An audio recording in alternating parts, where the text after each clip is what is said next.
Hello and welcome back to another I Am Ampersand video. Today we're going to be taking a look at the Shaman class in a Mysteries of Pandaria set review. In today's video you can expect to learn how the Shado-Pan monks operate, as well as meet the Mogu and how they built their empire. But as for this set's keyword, that keyword is Channel. Channel is an end-to-turn effect that does something if you have the required amount of mana left open.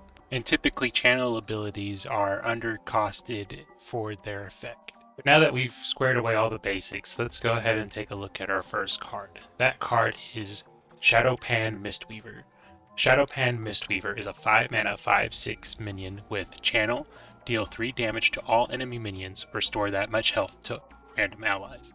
So the Shado-Pan Mistweaver's Channel effect is a Lightning Storm and a Holy Nova kind of effect merged kind of together for 1 mana. That's incredibly powerful.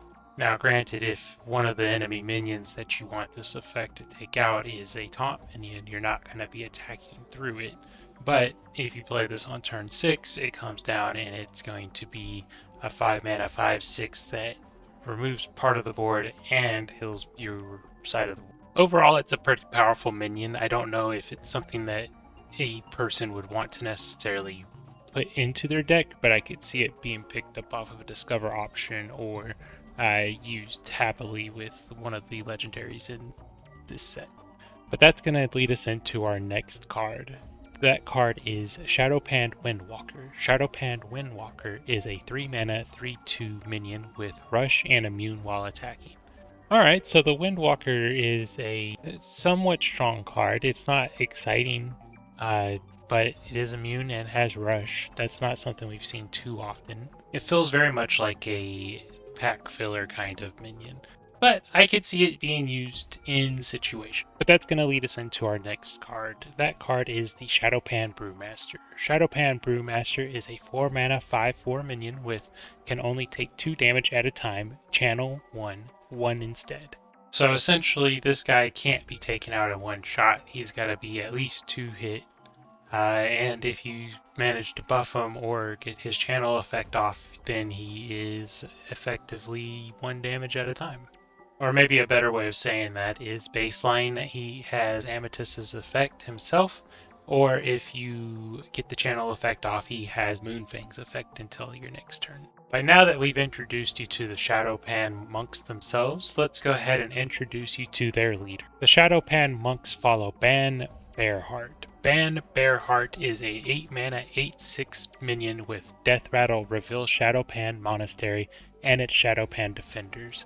And Shado-Pan Monastery is a 5 mana 3 durability location with deal 3 damage, summon a Shado-Pan Defender, and restore 2 health to your minions.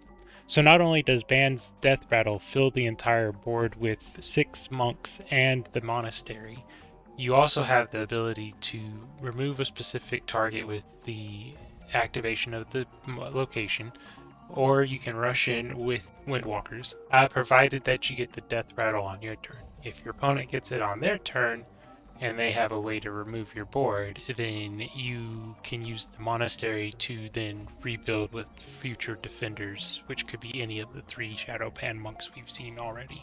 But now that we've met the Shado-Pan monks, let's go ahead and meet their opposition. That's going to be Lei-Shen, the Thunder King, and his Mogu men. And the first card we're going to look at is Lei-Shen, the Thunder King.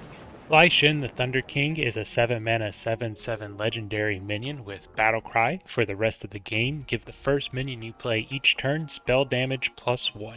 And if we've learned anything from the past, the rest of the game effects are incredibly powerful. Some prime examples being Odin currently in the standard meta, or from the past we have the Crystal Core from Rogue. Not to mention that Shaman does very much like spell damage. This would still be in a meta with the Titans expansions nature set, so something that could be potentially a game-ending threat if your opponent doesn't clear a minion 2 turns in a row maybe. But when I introduced Lei-Shen, I did mention his Mogu Min, and that first up of his Mogu Min is the Mogu Crusher. The Mogu Crusher is a 3 mana 4/3 minion with Divine Shield, and your other minions have +2 attack. So the idea behind the Mogu minions is that they will each have an individually selfish keyword or powerful effect, and then they'll have a team-wide effect that benefits the other Mogu on their team. Now granted, it's not all minions, it's specifically Mogu, so you'll be limited in the number of minions because there's not a ton of Mogu minions, but they do have a considerable amount coming into this set in the neutral set as well. And so after the Mogu Crusher crushes the Mogu Shaper shapes, up next we have the Mogu Shaper. The Mogu Shaper is a 4-mana 4/5 minion with Taunt and Channel 1, give your Mogu minions +1/+2. So the Mogu Shaper comes into play and he provides a pretty sizable sustainability buff to your board, as well as providing Taunt. When this minion comes into play, he doesn't necessarily do a whole lot on turn 4, but turn 5, 6, anything after that, this in conjunction with something like a previously stuck Mogu Crusher or the upcoming Mogu Titan, they're going to be giving him their buffs and he'll be giving theirs. I think this is an interesting combination of a bunch of minions stacking on top of each other.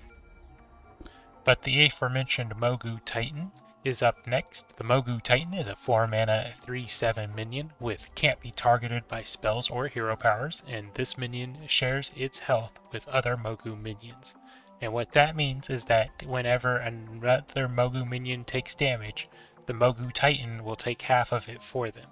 If the Mogu Titan is targeted, he will take the damage as normal, but he will be there to absorb damage for the other Mogu on his team. Essentially, the Mogu Titan has turned himself into Wolfram Shield, but for Mogu. And while I recognize that Wolfram Shield wasn't super powerful back then, the fact that the Mogu Titan can hide behind the Mogu Shaper's taunt, and he's getting additional health benefits from the Mogu Shaper, or he's getting the additional attack from the Mogu Crusher, I think that these minions can together build up and become a very difficult to deal with team.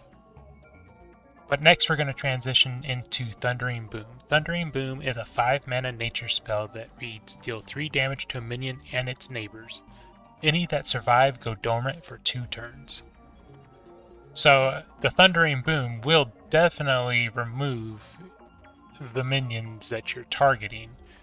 It's just a matter of will they be coming back in a few turns or will they actually be gone. I don't know if there's any way that you could use this on your own minions. Maybe you've had a couple stick around for a few turns and you want to send them into dormancy for some reason and they can survive the hit. I mean, maybe the Mogu have some combination with this. I'm just being speculative, trying to think outside of the box for normal use. But let's be real, it is a pretty powerful removal spell that will, for at least 2 turns, remove up to 3 minions. But up next we've got Titan Built. Titan Built is a 3-mana nature spell that reads give a friendly minion +2/+3. When it dies, summon a 2/3 Mogu. This feels pretty reminiscent to the mount cards, so like we've currently got the Chameleon mount in standard, but we had the rotation a while ago with like the Kodo mount and stuff like that. This feels kind of like that, but it summons a 2/3 Mogu with no special keywords. Other than, of course, the Mogu name, because he'll benefit from any of the other Mogu cards that are in play. So he could be picking up an additional +2 attack or a +1/+2 buff. I do see this as potentially seeing play outside of a Mogu specific deck, just because giving a Wind Fury minion +2/+3 is incredibly strong. And right now we have a Mega Wind Fury minion, so if somehow that sticks around and you stuck this onto it, that would be powerful. But that's going to wrap it up for Titan Built. Up next we have Witch Berries. Witch Berries is a 1-mana, 1 durability location that reads deal 1 damage to all enemy minions, upgrades each turn. So for 1 mana and 7 or 8 turns of your time, you can clear all of the giants. I could see this being incredibly powerful in a board where you want to attack with your minions and your opponent's been laying down taunts. You just wait until you're ready to attack and you trigger your witch berries, and now you have no board to worry about. Or alternatively, you're playing against an aggro deck and you only have to wait 2 or 3 turns to clear their board. The obvious downside would be the same as any of the scheme cards. If you draw this too late and your opponent's already got huge minions, you won't catch up in time. And if you play this down early enough, your opponent knows that they don't want to build too big of a board until they are confident that you are going to lose. But overall, I think the Witchberries looks like one of the stronger locations we've seen so far. That's going to wrap it up for the Shaman set review. Please let me know what you thought about it down in the comments below. I respond to them as quickly as I can, and I look forward to seeing them. Alternatively, I do have the Warlock set ready to go. It's just got to be recorded. I'm happy with the cards in there, and we will be visiting the Mantid and the Shah again. So I hope to see you then. Until then, have a great day.